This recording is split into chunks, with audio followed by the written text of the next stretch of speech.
Most people are not destroyed by some great catastrophe. There's no dramatic collapse, no single terrible moment they can point to and say, there, that is where it all went wrong. They are undone slowly by the hour spent scrolling instead of sleeping, by the meal eaten in front of the screen instead of stillness, by the book they meant to read, sitting untouched on the nightstand for 6 months, by the morning routine abandoned after 3 days, by the quiet voice inside them that said, today, tomorrow, when I feel I'm ready, when things are calmer, when I'm in a better place.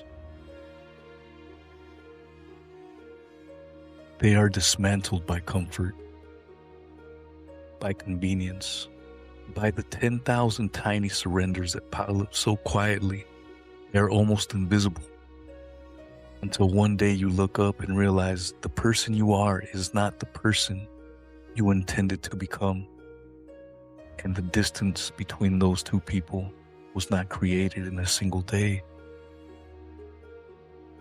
It was created in the accumulation of ordinary moments, chosen poorly over years. This is not a story about failure. This is a story about the slow erosion of a life, the equally slow, equally quiet, equally invisible process of rebuilding one small choice at a time.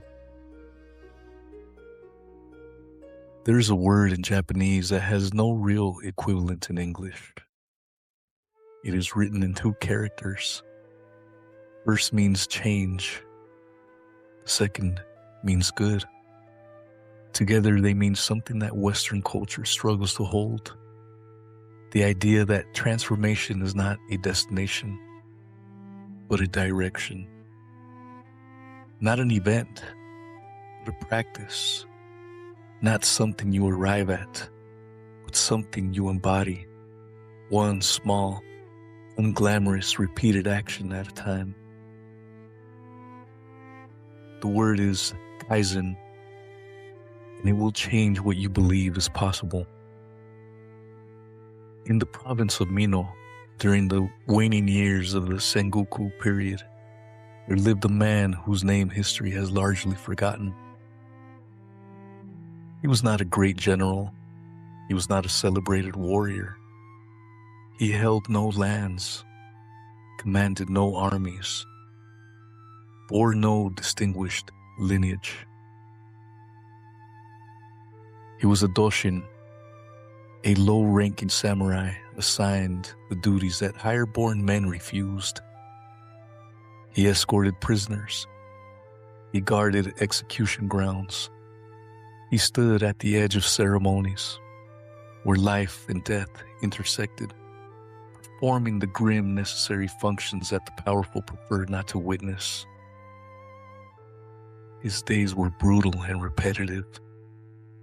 He woke before the sun. He cleaned and maintained his post. He practiced with his blade in solitude, not because he expected to be called to any great battle, but because he had been told to, and he did not know how to do things halfway. He was overlooked, dismissed, invisible to those above him in the way that useful, reliable men often become invisible.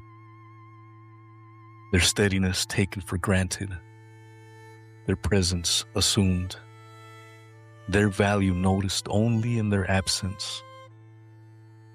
For years, nothing about him appeared to change, and yet, something was changing. It was not dramatic. It was not spoken of. He did not announce it, did not track it, did not reflect on it in terms of progress or ambition. He simply kept going. His posture, once rigid with unexamined tension, began to loosen into something quieter, something rooted. He had spent so many thousands of mornings holding still in the cold that stillness had become less an effort and more a nature. His patience, once thin and easily frayed by the indignities of his position, had deepened through sheer exposure to waiting. He had stood at so many gates, in so much rain, watching so many small moments pass, that waiting was no longer something that happened to him. It was something he had learned to inhabit. His routines, sharpening his blade, cleaning his armor, training in the gray early light, had become so refined through repetition that they no longer required thought. They required only presence. And in that presence, something quiet had been built. Repetition had changed his body. Repetition had changed his mind. Repetition had, without his asking to, changed who he was. In his 40th year, a general whose estate he had guarded for a decade fell gravely ill. In the chaos of succession, in the scramble to consolidate power and reputation, the general's eldest son, young, uncertain, surrounded by men who wanted things from him, sought counsel from someone he trusted. He sought the man at the gate. Not because the Doshin had campaigned for influence, not because he had performed any spectacular act of loyalty or cunning, but because in 20 years of quiet observation, he had accumulated something rare: trust of people who had watched him be the same man, in the same way, on every ordinary morning. He had not changed by trying to change. He had changed by showing up. Greatness had not found him suddenly. It had grown in him so gradually that neither he nor anyone around him had noticed it arriving. This is how transformation actually works. Not in the grand gestures, not in the dramatic turning points, not in the moments we perform for others or announce to ourselves with ritual and resolution. In the mornings when no one is watching, in the small, repeated disciplines that feel like nothing at all, until they are everything. We live in the age of instant everything, instant information, instant food, instant contact with anyone on earth, instant entertainment in quantities our grandparents could not have imagined. More stories, more music, more stimulation available in one afternoon than an entire medieval life might have offered. And in this world of instant everything, we have quietly lost something essential. We have lost the ability to wait. More than that, we have lost the belief that waiting is even necessary. We have trained slowly and effectively to expect that transformation should be as fast as everything else. That if change is real, it should be visible immediately. That if effort is genuine, results should follow within days. When they don't, when the progress is invisible, when the body doesn't shift after a week, when the mind doesn't quiet after a single meditation, when the skill doesn't arrive after one evening of practice, we conclude that we have failed. that we are not the kind of person this works for, that the method is flawed, or the timing is wrong, or we simply don't have what it takes. And so we stop. We abandon the practice before it becomes a practice. We walk away from the discipline before it becomes discipline. We scroll through our phones instead, consuming the transformation of others, watching curated highlight reels of people who appear to have it figured out, people who seem effortlessly disciplined, effortlessly consistent, effortlessly whole. And in watching them, we feel both inspired and defeated at the same time.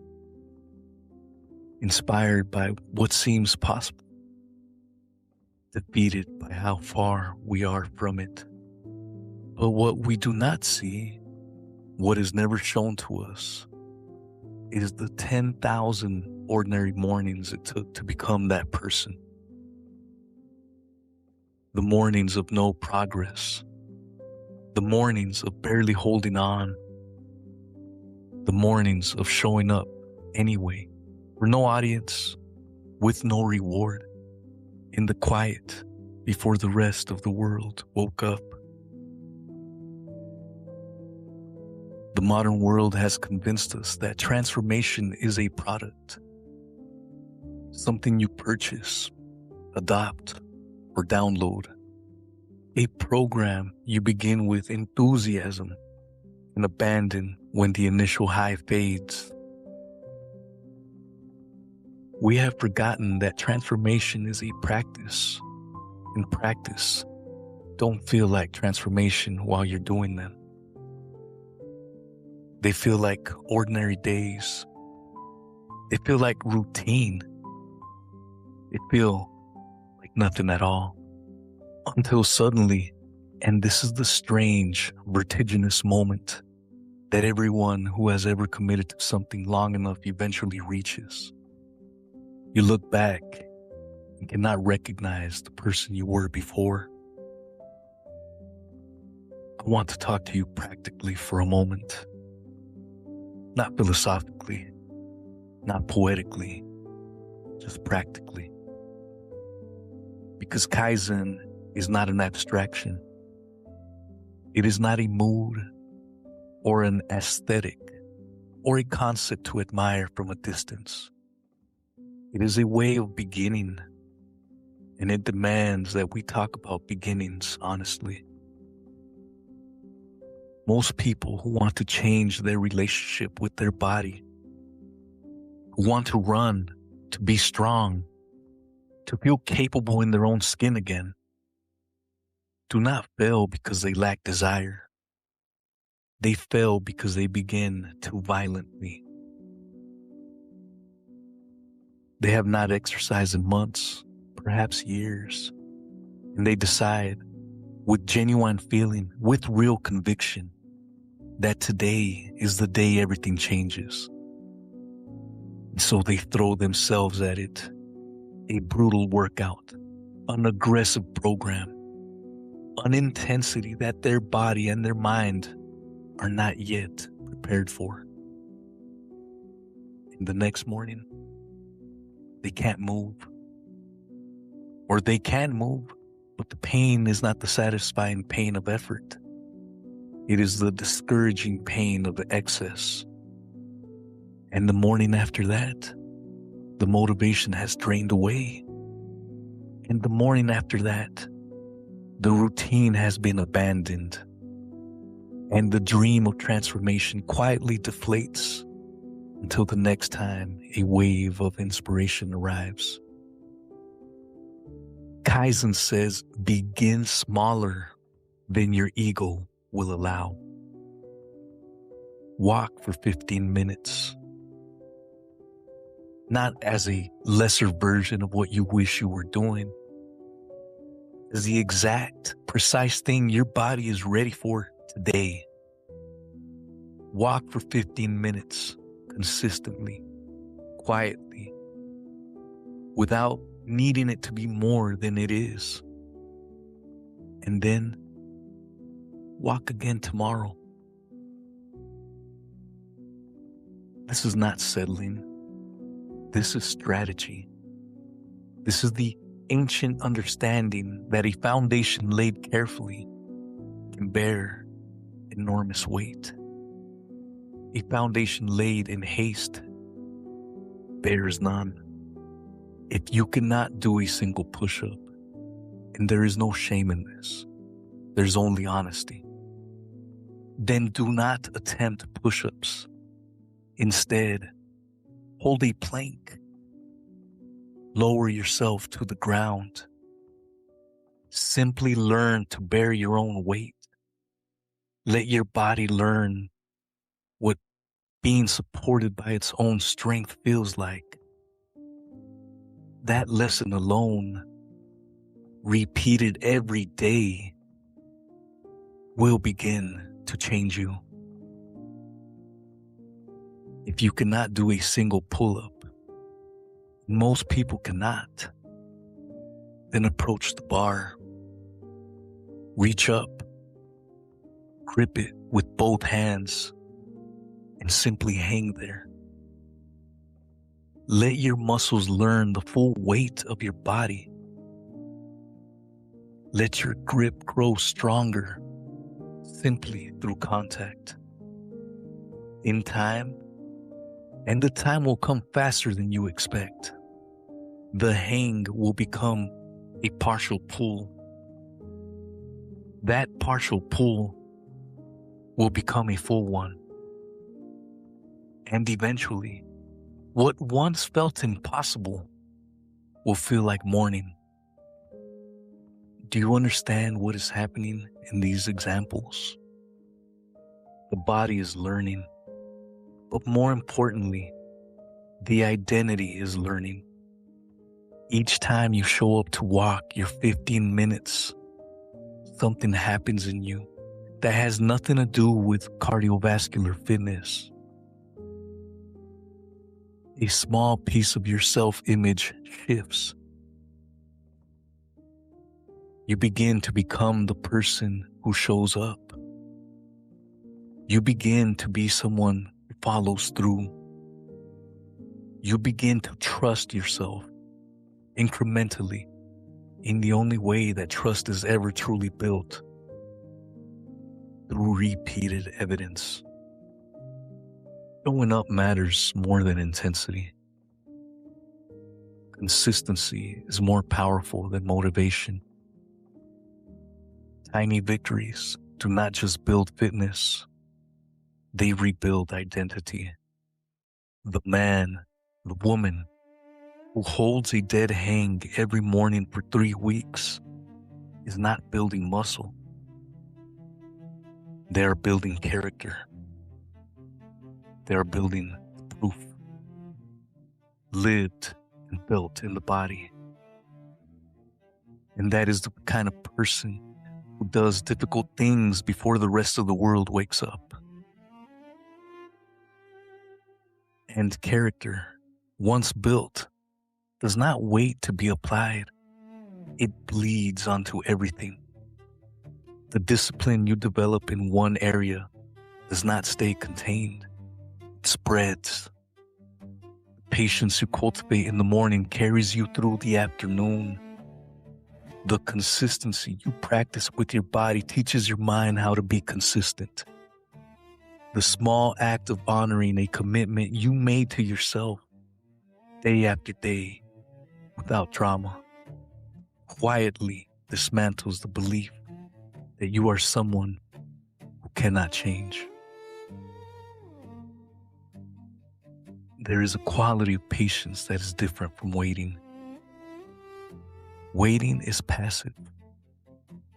Waiting is the experience of wanting something to be different from what it is and enduring the gap between the two. Waiting watches the clock. Waiting counts the days. Waiting is uncomfortable with the present moment. But the patience that Kaizen requires is not waiting. It is something older than that. It is the patience of a stone worker who strikes the same rock 10,000 times, knowing that 9,999 of those strikes appear to have done nothing at all. And that 10,000 will split the stone cleanly. Not because that final strike is more powerful, but because every one that came before it was necessary. Every practice session is that 10,000 strike. And also the first. Both at once. The Stoics understood something similar. Marcus Aurelius, an emperor, a general, a philosopher, did not write his meditations for publication. He wrote them for himself. Each morning, in the pre-dawn quiet, he examined his actions. He named his failures.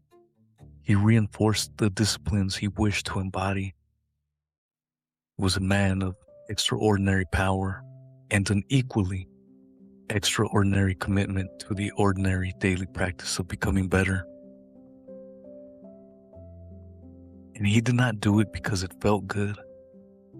He did it because he understood something that the world still struggles to accept. That freedom is not the absence of discipline. It is the product of it. We have been taught to believe that discipline is restriction, that it means saying no to the things we want. That is the opposite of freedom, a cage dressed as virtue. But those who have practiced it long enough, who have sat with it through all the resistance and the resentment in the mornings when every part of them wanted to stay in bed, know something different. Discipline creates freedom.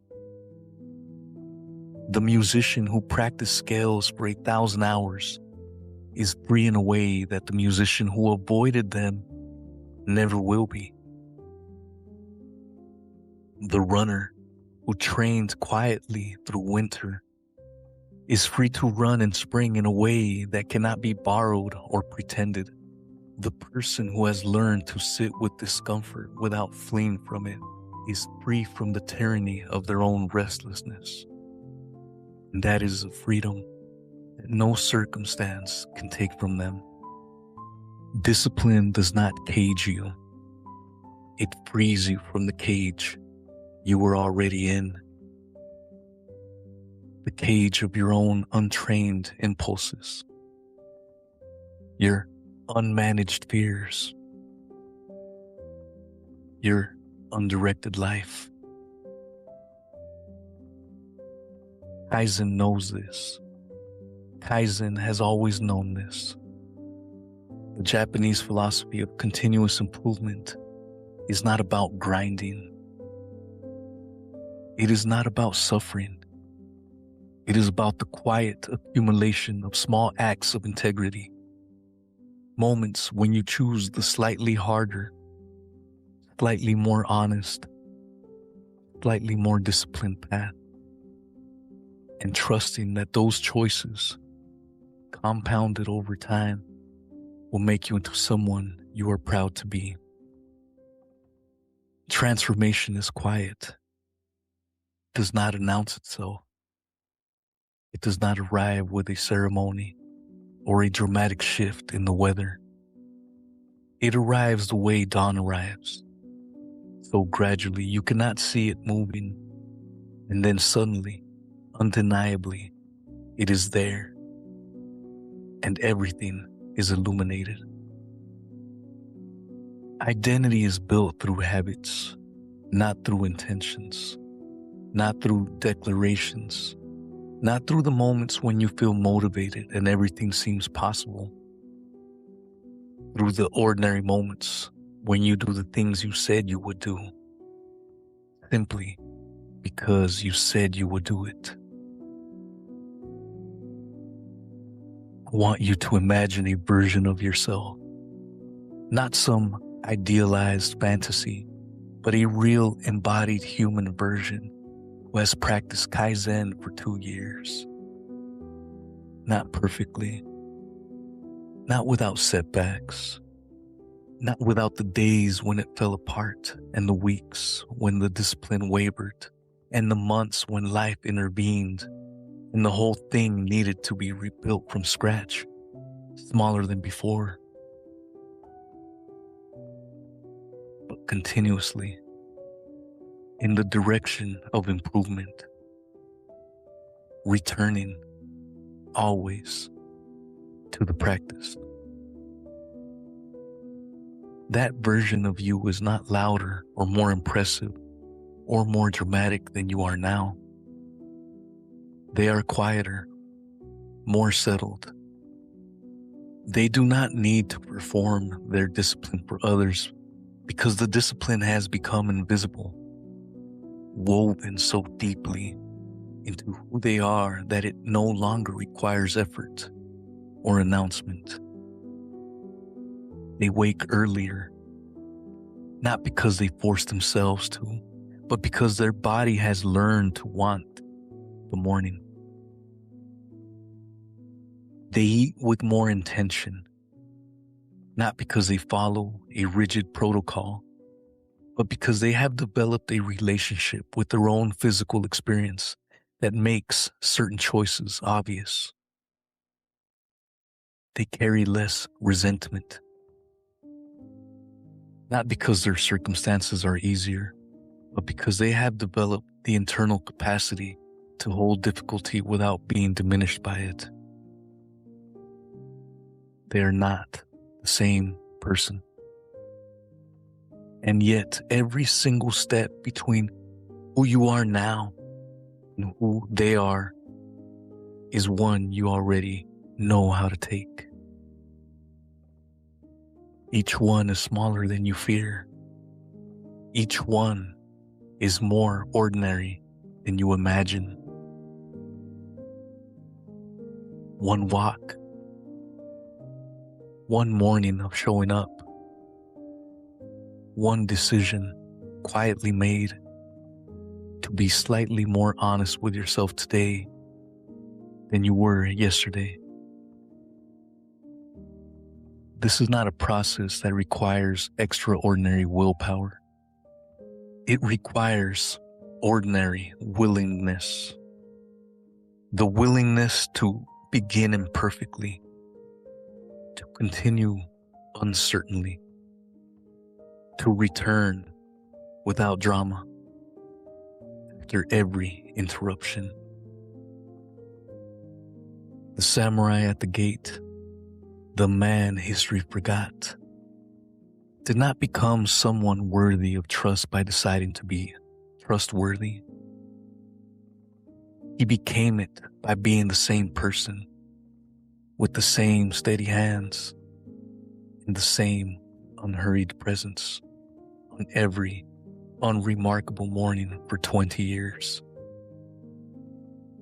His transformation was invisible until it was undeniable. So will yours be. We live in a world that tells us that if our change is not visible, it is not real. That if our progress cannot be measured and shared and validated, it does not count. That the only transformation worth having is the kind that can be announced. Kaizen offers a different story. It says, the most important changes happen in the dark, in the early mornings before anyone is watching, in the private moments of choosing discipline over comfort, in the invisible accumulation of tiny acts that never feel significant in the moment, but are, together, the substance of a life. It says, the person you are becoming is not built in the moments you are inspired. They are built in the moments you act without inspiration, simply because you decided once that this was who you intended to be, and you have not unmade that decision. You are already becoming someone. The only question is whether that becoming is guided by intention or abandoned to habit. Kaizen is nothing more than the choice to guide it, not with force, not with violence, not with the frantic energy of someone trying to outrun their own failures, but with the quiet, patient, daily practice of returning, always returning to the person you are choosing to become. The rain falls slowly over a stone. The stone does not resist. The rain does not hurry. And over years, over decades, the water shapes the stone into something that neither could have predicted. This is how you change. Not by force, by return. You will not feel the change happening. That is how you know it is real. The most profound transformations do not announce themselves. They accumulate in the silences between your ordinary actions. They live in the space between who you were this morning and who you will be tomorrow morning. A space so small, it is nearly invisible, and so important, it is everything. Begin with what you have. Begin where you are. Begin smaller than feels worth beginning. Walk 15 minutes. Hold that plank. Hang from that bar. Put down the phone and read one page. Sleep 8 hours and wake 10 minutes earlier. Sit in silence for 5 minutes before the noise of the day begins. Write one honest sentence about what you are afraid of. Then close the notebook and make breakfast. These are not the acts of a person becoming great. They are the acts of a person becoming themselves more fully, more consistently, more honestly than they were yesterday.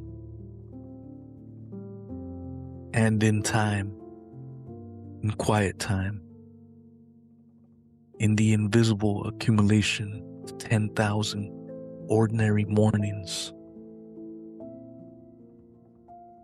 that is the same thing. One walk becomes a routine. One routine becomes a discipline. A discipline becomes character. Character becomes the shape of a life.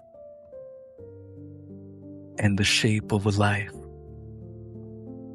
becomes destiny.